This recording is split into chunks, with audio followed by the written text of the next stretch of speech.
You mentioned earlier being at homecoming. You were telling me offline a great story about bringing your wife to campus. Yeah, so we were there. It was after the football game, and we were just spending some time on campus. It was uncharacteristically a beautiful, sunny fall day in Syracuse. And we just walked in to the media center with JPZ in front of me and Citrus TV to the right. And I kind of just walked in and just stood there for a second. And my wife, who has been with me on the Syracuse campus before, and she knows my involvement with the student media stations, and she kind of gets it a little, just saw something come over me. And it's just the feeling you get when you're kind of around it and in the room and talking to fellow alums and just being in that environment again. It all just comes rushing back. She saw it on your face, didn't she? She did. I'm usually a bit stoic, so this was a dead giveaway that something was going on. For half a century, WJPZ Syracuse has been the greatest media classroom on the planet. We've trained students from the 1970s to the 2020s on how to run a professional radio station. But the lessons learned and relationships formed go far beyond studios and transmitters. Taking a look back through the eyes of those who experienced it. This is WJPZ at 50. Welcome to WJPZ at 50. Hi, I'm John Jagay. What's been really cool about this podcast, among many things really, is that I've gotten to know so many people in our Alumni Association better. And that would include today's guest, who I may have been in the same room with, but neither one of us can recall having a conversation with each other, and I'm excited to introduce him to you. And that is from the class of 2010, one of our many, many sports guys, David Resnick. Welcome to the podcast. Jag, I appreciate being here. Yeah, we could have been in the same room, but I don't think we knew it at the time. So glad to share this virtual room with you now. Perfect. Well, I'm really glad you reached out about coming on the podcast so we can get to know you better. Let's start with your Marvel origin story, where you grew up and how you found out about Syracuse and then the radio station. I'm a New York kid, grew up in Westchester, just outside the city. And I think Syracuse was always on my periphery as a New York sports fan, as a college sports fan. I think it's kind of a part of the sports landscape, but not a serious part because of the pro sports and the following that way. My parents grew up in the city and they went to small city colleges. I don't have some origin story about growing up in a Syracuse onesie and always hoping to become an Orange myself. And when it came time for college, I was a bit unsure of where I wanted to go or what I wanted to do. I'm one of those kids that did the broadcasting thing in high school. We had a really great football team and a basketball team with future pros. My first time in the Dome was back in fall of 2003 for New York State high school football championship. And I don't know if that planted a seed or not, but when it was time to think about colleges, I was aware of the Syracuse broadcast program, of course. And it was just one of those places where I considered going to, and ultimately ended up there as both a broadcast journalism major and also a management major at the time. In terms of finding the radio station, I just remember having a bunch of really great senior mentors that laid everything out for me as I was trying to understand what my place in the student media landscape could be.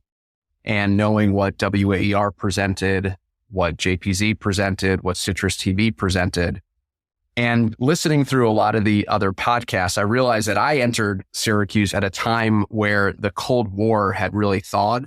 And it was okay and acceptable, and you weren't considered a traitor if you worked in multiple places.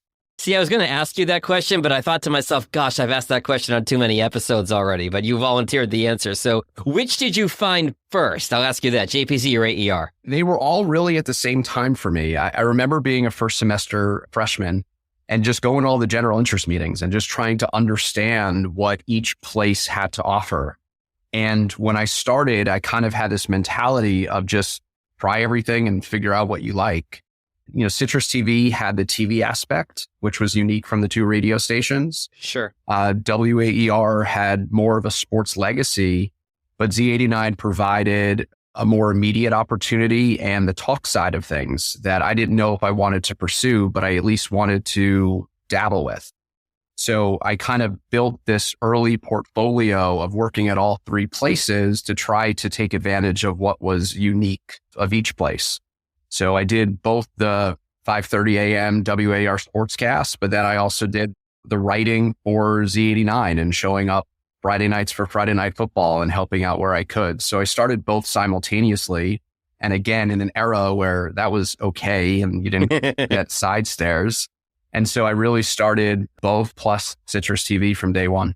Okay, so you get there fall of 2006. You walk into JPZ. Who were some of the first people that made that first impression with you in station leadership or otherwise? Sure. So the sports director at the time was Todd Robbins. Mm-hmm. He was one of those Z89 diehards. He always talked about it as WJPZ. There was never Z89 that came out of his mouth. He was such a formal guy in some respects, big personality, and really was the first person that showed the love of the station to me. And you could really tell that it was important to a lot of people just based off of his leadership and enthusiasm. And one of the ways that I started to kind of follow him was that he invited me to his Saturday morning at 8 a.m. talk show, Talking Smack. It was him with a bunch of other people, Adam Schinder, Noah Levitt, Sal Manine. And I got to sit in and produce and take calls and cut highlights. And it was just another way to get involved and understand what the station was always about. There were juniors at the time that were just so super talented, like Steve Wanzik and others who, invited people to tag along and see what they were doing in terms of interviewing people midweek or cutting packages or getting ready for a game. And so it was just a great environment to come in, right away and get started and learn. So obviously that enthusiasm you mentioned is contagious and, the legacy of teaching with JPZ. Who came in with you? Who were some of your contemporaries that you formed good relationships with over 4 years? Yeah, so that first semester, at the time, it seemed important, but now it's kind of like silly to think about like who's first cleared or who's first on the air. And I guess the competition, friendly as it was, is good to keep you motivated. But some of the early people in the room, sports department wise, was Alex Silverman.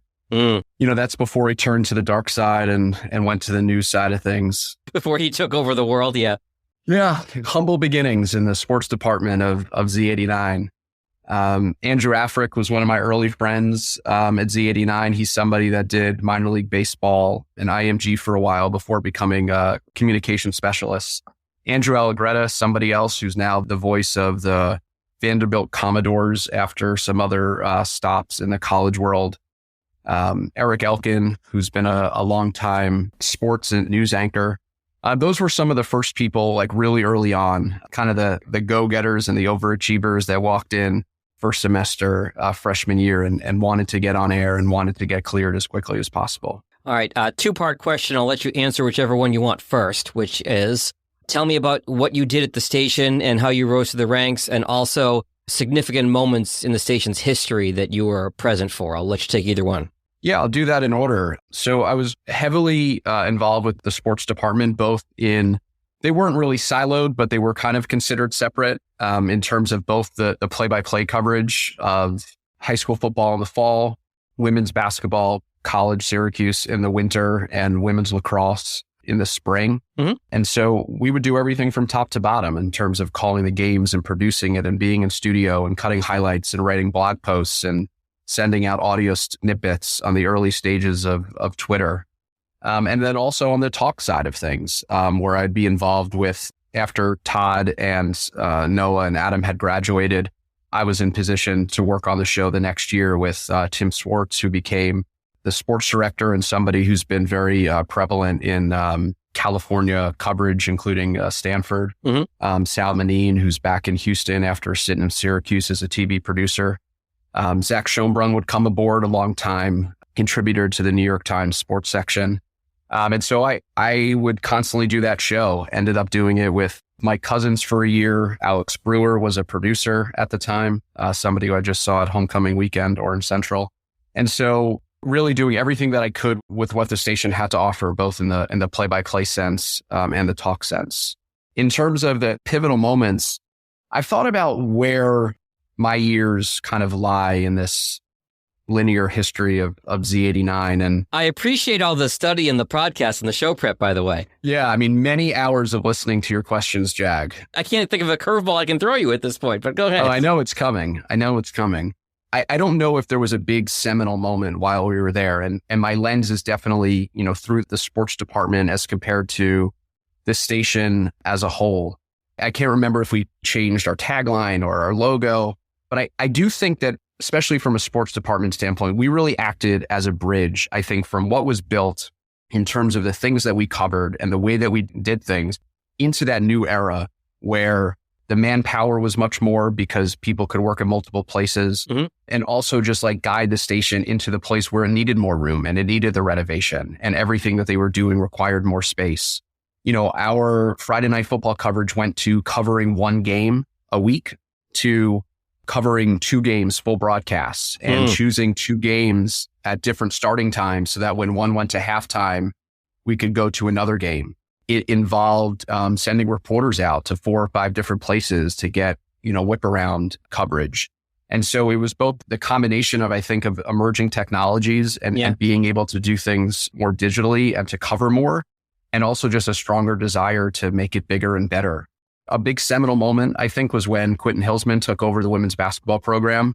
This is a guy that gave us a post-game interview after every game, after stopping by with Brian Higgins and the professional station. It's a guy that gave us unfettered access, and it's somebody that came in preseason and did an hour-long in-studio preview show with us. Wow. So, just kind of getting that feel of covering a team and getting, just a certain amount of professional respect, I think really drew the interest of the department to work harder and do more and think about ways that we could improve our coverage.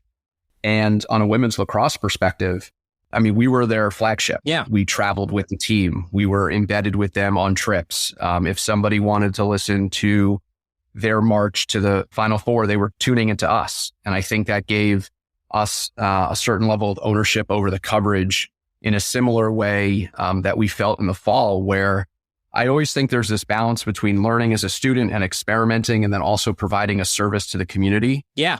And what we did for Friday Night Football not only made us better as professionals and broadcasters, but was a real service to the community, and something that to this day I'm really, really proud of that I was a part of. It's WJPZ at 50. Hi there, fellow JPZer. This is Sam Candell, class of 2018, and you're a banquet chairwoman. Banquet 39, Spectrum of Studios, will be March 2nd, and you're not going to want to miss out on the fun. You should buy your tickets now at the link in our show notes before prices go up on February 1st. Can't wait to see you there. Looking back at half a century of broadcast excellence. This is WJPZ at 50. So in looking at your LinkedIn profile, you've had quite a journey since Syracuse. Let's pivot to your time after Syracuse. Tell me about some of the things you've done in your career path since graduation. Yeah. So after all those different radio and TV producing, talk, play-by-play, behind the scenes, I've followed a play-by-play path and a freelance path in that, where I both work for companies that send me out to do games that they own, that they have the rights for, and also working for teams. And it just so happens that I've found myself doing a lot of basketball in the winter. That has been kind of where a lot of my opportunities have come from. So I work in the G League. I do Division I basketball for Iona, Rick Pitino's previous stop, and a lot of high school championship events throughout the tri-state. Every year has been different. Some clients stay the same, or some vendors stay the same. Some are different. There's been some great continuity in my career over the last decade, and there's always just new things that pop up that I'm sure a lot of the listeners and a lot of the fellow contemporaries can relate to. So you're based downstate, right? You're based in the city? Yeah. So I live in Manhattan and really cover everything in a 200-mile radius in terms of places that I've traveled throughout the, New York metropolitan tri-state. Is it the Westchester Knicks you've been with for a while? Yeah. So the Westchester Knicks is the New York Knicks G League affiliate, minor league team. They started back in the 2014-15 season. I think people have goals or thoughts of teams they want to work for or places they want to be. And growing up and coming out of school, they didn't exist. So it was really hard to be aspirational, to be the voice, or to be a broadcaster for a team that wasn't in existence. And I was really fortunate to get that opportunity, get that job. Had the right experience and the right age. And, they were looking for, I think somebody of my profile at the time. And that's led to other really great freelance opportunities with a production company that does their games. It's led to some national work for ESPN's G League coverage. was really a big springboard for me professionally. The life of a sports play-by-play man is hard. It's a little bit of a journeyman existence. You just mentioned 200-mile radius. It seems to me, as somebody who was a wannabe sportscaster at one point and then kind of gave up on the dream, like half the people I've talked to on this podcast, seemingly, you got to really want it and really have a passion for it to stick it out and put all those miles on, right?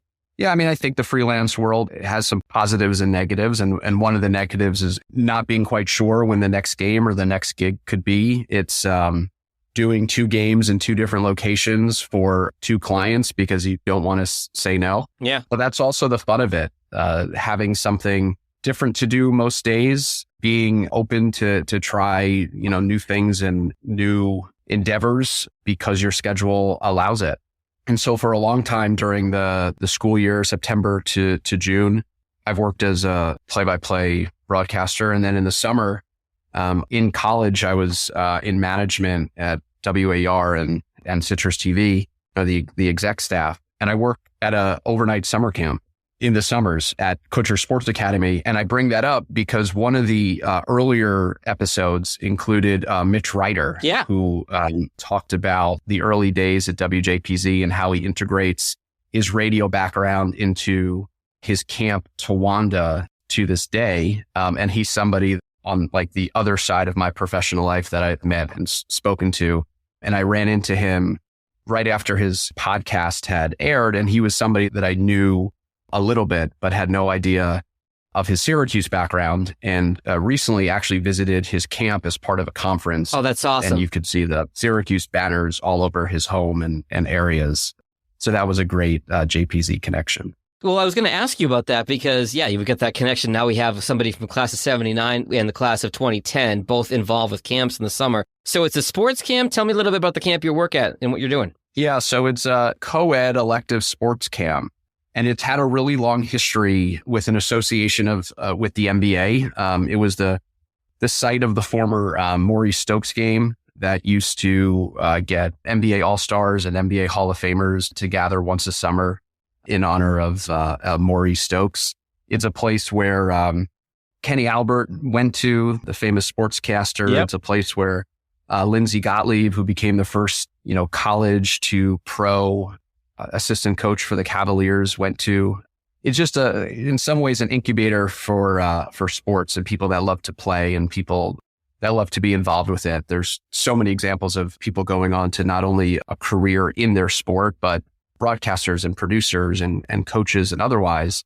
And I'm not so much in the radio game anymore. A lot of what I do play-by-play wise is more TV or streaming. Mm-hmm. But part of the ethos of our camp, because we know that we have a bunch of sports lovers, is that we announce ball scores every morning. And it dawned on me this past summer that while I no longer have to do casts or write sports updates, I do actually write the copy for our director for the morning announcements. And so I caught myself in the moment thinking about, where did I start this skill? Like, where have I previously written down ball scores or looked for story angles? And I guess, ultimately, the JPZ cast writing was helpful to me. I love that you are such a knowledgeable listener of this podcast because you're segueing me into my usual questions so perfectly. So my next obvious question is, besides that, what other skills and lessons did you take with you from your time at Syracuse that you've applied throughout all these different things you're doing now, David? I didn't realize at the time how much my real life was going to mirror what my professional life has become. When I was in college, I'm dealing with the academics and then the responsibilities of these 3 different places that I worked at. And you couldn't say like I was late to my talk show because I was busy at Citrus TV, or I didn't show up to my WAER game because I was busy working on a different assignment for Z89. Okay, I've got to jump in here for a second because you talked about the Cold War having thawed. I would imagine if you went to JPZ or AER late because you were at the other place, that would have gone over like a fart in church.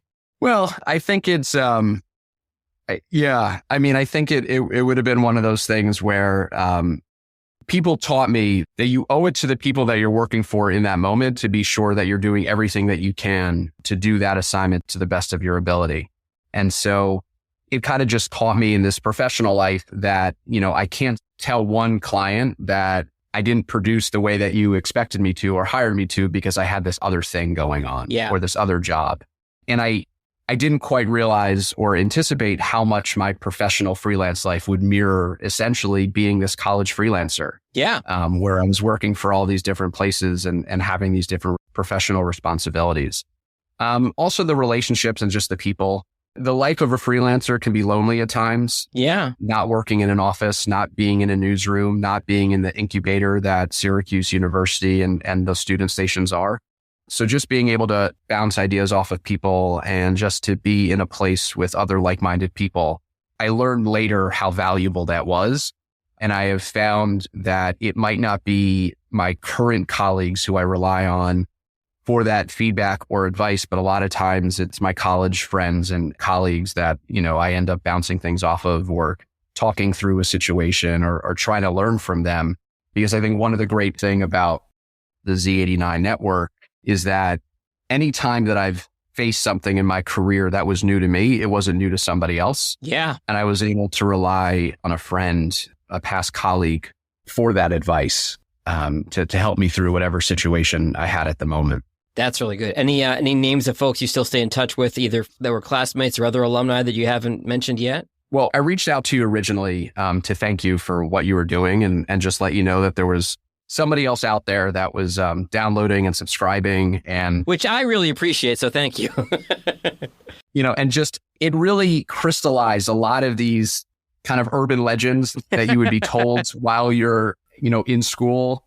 And the people that are telling you the story might have had it second or third hand, and it's a game of telephone. So the details are a little off. So to really learn and understand the history and where things came from and know that it's Howard Dederoff that started the Friday Night Football coverage and like all these different things has been a great listen, but also really educational. And it has made me feel closer to the station. Part of my motivation to then, agreeing to this conversation was just to highlight and spotlight the lineage of the sports department. Yeah. Even from my 4 years there, the type of people that I worked with, and knowing that I was coming on, I just went through some old emails. Mm-hmm. Thank you, Gmail, and being a hoarder that I am, just looking through different production sheets and seeing some of these names like John Jastrzemski, who's made it huge in New York City talk radio, and Danny Parkins, who does drive time talk radio in Chicago, and Nick Wright, who's on, Fox Sports, and Andrew Filipponi, who's afternoon drive in Pittsburgh, Connor Orr, who writes for Sports Illustrated NFL, and Joel Godet, who is a longtime play-by-play guy of Ball State, Matt Eholt, who works for the New York Post, and Paul Gallant, and Kevin Brown, and Mike Cousins, and just Alex Perlman, who's an ESPN guy too. And so I hate naming names because inevitably you leave people out. But again, part of the motivation was just to spotlight, the station as a whole has done a lot of really great things. And the station has, I think, a really maybe underground and not so vocal, sports department that has accomplished a lot. And in that room at that time, even seeing another name, Bill Spalding, who's now the voice of the New Jersey Devils, or Chris Lewis, who's, doing NFL games for CBS this year in addition to his college work. I'm really proud to be part of that group and to have worked with these people and to see where their careers have taken them, and I think a lot of times you see pictures of old football staffs. Yeah. And there's 30 of them, and then they highlight each person to see where they've gone. And that's the way that I feel about the people that I was at college with and my colleagues, knowing just how many of them have gone on to great careers in the sports world, in part, due to their experience and their time at JPZ. The present company included. I'm really glad to hear you say that, because we joked at the top about the Cold War thawing between AER and JPZ. But internally, throughout the history of JPZ, there have been ups and downs as far as where the sports department fit into the rest of the station. There were many times where sports and music butted heads over how much sports program was there going to be and such. So that's a piece of it. And I do feel like there have been times in the station's history where the sports department felt like the proverbial redheaded stepchild. Is that PC? I don't know if I can say that anymore. But I'm really glad that you reached out, and I'm really glad that you came on, and I'm really glad that you've run through this, impressive Rolodex of JPZ sports people that you were contemporaries with, because the JPZ sports department really does have an incredible legacy. And one of my goals with this podcast was to really highlight everyone I could in the podcast, be as inclusive as possible, whether that's gender, race, decade you graduated, what you did at the station. And I really want to make sure the sports department gets their due. So I do really appreciate you coming on and making such an effort to include so many of those names in the podcast today. Yeah, and I appreciate your openness with that. And even thinking to 2014, I know you had Andrew Scaglione on, and the behind the scenes texts that were going on with my friends, rooting him on. And we had never, we didn't know him, we didn't meet him, but we knew that it was just such a great opportunity for the students to be covering, a team that was playing in the national championship game. Yeah. I know there's a lot of talk of text change and group chats and, just feeling a part of it, even though we had nothing to do with it, I think is a great link and lineage that the station has really created. I've invoked this many times, and I probably will going forward too. The first interview I did with Scott McFarland, and he always said, "That's my friend from school. Didn't matter if you graduated in 72 or 22. That's my friend from school." It really is a JPZ family. Before I let you go, I have to ask for any funny stories you have from your time at the station. You knew I was going to ask you this, right? Yeah, I think my friends from that time would say that I'm involved with no funny stories. And I just remember the late nights. Yeah. I just remember the trips to Kimmel. I just remember all the different things that we had to do about running an XLR cable to a site because somebody took it out of a kit when they shouldn't have, and the Comrex that wouldn't work, and the strings that Alex Silverman pulled for us to be able to stay on South Campus during our sophomore year intersessions so that we could call our first game together in the Dome, Syracuse-Siena women's basketball game. It's all those moments that we recall years later. And I don't really have one moment other than to say just the trips were always great. Yeah. One thing that the sports department, I guess, had uniquely from news or from music is that we traveled to games. Yeah. And we had the opportunity to share time on the road and to break bread and to get off campus and make these long journeys that as 19, 20, 21-year-olds that we probably should not have. In cars you probably shouldn't have, I'd imagine. No question. But it was in the pursuit of calling the game and getting the rep and being there for our coverage and taking pride in never missing a game. And when there was a will, there was a way. And even when there probably shouldn't have been one. And so those, experiences and the people that I was around, I certainly cherish very much. The sports road trips have come up, as you know, periodically throughout the podcast. But the way you just phrased that is perfect because it never clicked for me until right now, not having been a JPZ sports guy, that all the bonding time that we talked about at the station and off-campus parties and whatever decade you were at school there, all the time and the lifelong friends you made and marriages have been formed there and so on and so forth. But sports had that extra layer of your road tripping to, UMBC or Kentucky or Tennessee or wherever you're going. You're spending all that time in a car, in a hotel room, whatever, with these people. You're bonding with them even more than just living at the station practically and partying. So I'm glad you brought that up and kind of crystallized that for me. Yeah, we were fully in the Big East during my time in college. And so let's just say that the short straw was the tandem that had to drive to Morgantown. Oh, that's right. That would have been the furthest trip for you in the Big East, right? We kind of, I think, had like a 6-hour rule. Okay. That anything within 6 hours we would drive to. And then if we needed to fly, figure out the one with 4 connections in, sitting in the cargo underneath the plane so that, we'd be able to afford it. Yeah, there you go. One last thing I want to ask you, something that was also striking to me about our conversation today is you referred to your clients, all these different outfits that you're broadcasting for. It struck me that you used the word clients, and we've heard a lot in the last few years about the gig economy and putting all these things together, whether you're, driving an Uber or a Lyft, or you're doing DoorDash, or any of these things of people just kind of, and especially through COVID and since, but just cobbling different things together to make it all work. What advice would you give to somebody in the class of 2024 or beyond who wants to make a go at this and really wants to be a sportscaster and has to have probably a bunch of different gigs all put together to make it work? Or as you said, clients. What advice would you have for them? So the first thing that I was very surprised to learn is that cold emails work more than they should. Really? Because there's a proliferation in need and in streaming, and I think a proliferation in, using different people to cover a number of events. So the days, like they might have somebody that'll cover 80%, but then that person is trying to find other things also. And there's this like hierarchy of scheduling that I think everybody kind of goes through in terms of what's their number one and their number two, et cetera. The second thing is when you work in a town, and I think if you work in a specific region, it's amazing how quickly you get to meet people that know other people and everybody kind of knows each other.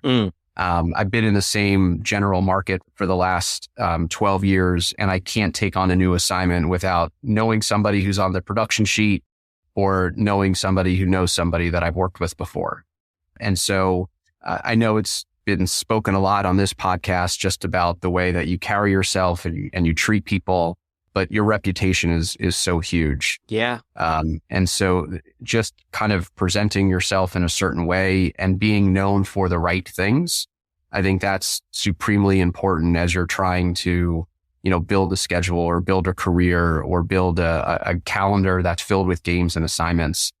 And the other thing that I wish I knew while I was at school is to think about the other roles that are tangential to what you can do as a broadcaster. Okay. You might want to do 7 days of play-by-play, but the college down the road might need a PA announcer. Okay. That's something that, you probably have the skills for, or learn how to be a stat inputter, or learn the different roles within an athletic department, because the same ways that an SID needs help broadcasting the game, they probably also need help with the other roles that it takes to operate and run a game. Wow. And so it's not meant as a long-term play, but it's meant as a way to fill your schedule and meet new people. So not only do I think it's important to be in front of the camera, in front of the mic, or know how to produce or know how to cut highlights and be able to be versatile in that way, but also just to think about the different things that go on in a game and how your skills as a sports lover or as somebody who uses their voice can fill in on different roles that are needed for each game. That is great advice and an outstanding place to leave it. David Resnick from the class of 2010. I really enjoyed this conversation. Thank you so much for reaching out. I'm so glad you were part of the podcast. It was a pleasure to lend my voice to this amazing project. And I wish you the best as you continue to chronicle the history of WJPZ. The WJPZ at 50 podcast is created entirely by the staff and alumni of the world's greatest media classroom. It's hosted by John Jag Gay, class of 2002. Editing help from James Bames Grundy III, class of 2020. Imaging by Maureen Cooper, class of 1999. And Ed Lacombe, class of 1985. Podcast artwork by Marty Dundix, class of 2001. Follow WJPZ at 50 on Apple Podcasts, Spotify, YouTube, or wherever you're listening right now.